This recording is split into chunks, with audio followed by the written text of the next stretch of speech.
అందరికీ నమస్కారం అండి. ఇట్లు మీ కృష్ణవేణి ఛానల్. ఈరోజు వీడియోలో ఒక నీతి కథను తెలుసుకుందాం. వీడియో చివరి వరకు చూడండి.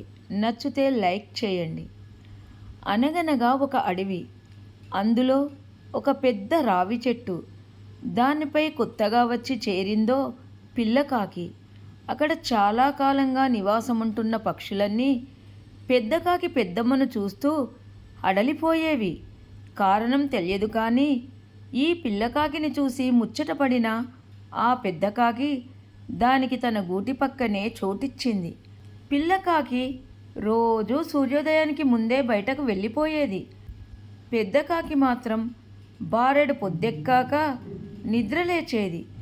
అదే చెట్టు మీదున్న మిగతా పక్షులన్నిటినీ బెదిరించి అవి తెచ్చే ఆహారాన్ని తింటూ కాలక్షేపం చేసేది. రోజంతా ఎక్కడెక్కడో తిరిగి సాయంత్రానికి తన గూటికి రాగానే పిల్లకాకి హాయిగా నిద్రపోయేది. పెద్దకాకి మాత్రం ఎప్పుడూ కలత నిద్రే.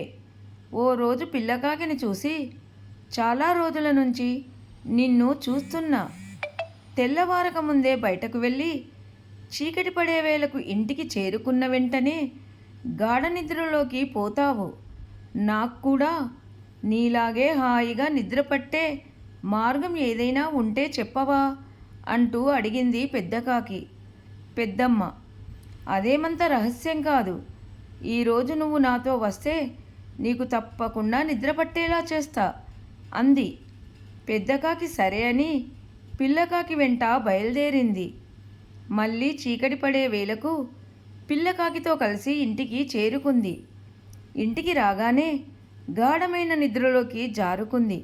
మరుసటి రోజు ప్రొద్దున్నే నిద్రలేచిన పెద్దకాకి, నువ్వేం మాయ చేశావో కానీ నిన్న రాత్రి నాకు ఎప్పుడు లేనంత నిద్ర ముంచుకొచ్చింది. ఇందులో మర్మం ఏంటో నాకు చెప్పవా అంటూ పిల్లకాకిని అడిగింది. ఏం లేదు పెద్దమ్మ, నిన్న రోజంతా నాతో పాటు ఎగురుతూ ఆహారం కోసం శ్రమించావు. అందుకే హాయిగా నిద్రపట్టింది అంటూ వివరించింది పిల్లకాకి. ఇక అప్పటినుంచి శ్రమ పడటం అలవాటు చేసుకున్న పెద్దకాకి తన జీవితకాలమంతా హాయిగా నిద్రపట్టింది. కథ సమాప్తం. నచ్చితే లైక్ చేయండి. అందరికీ ధన్యవాదములు.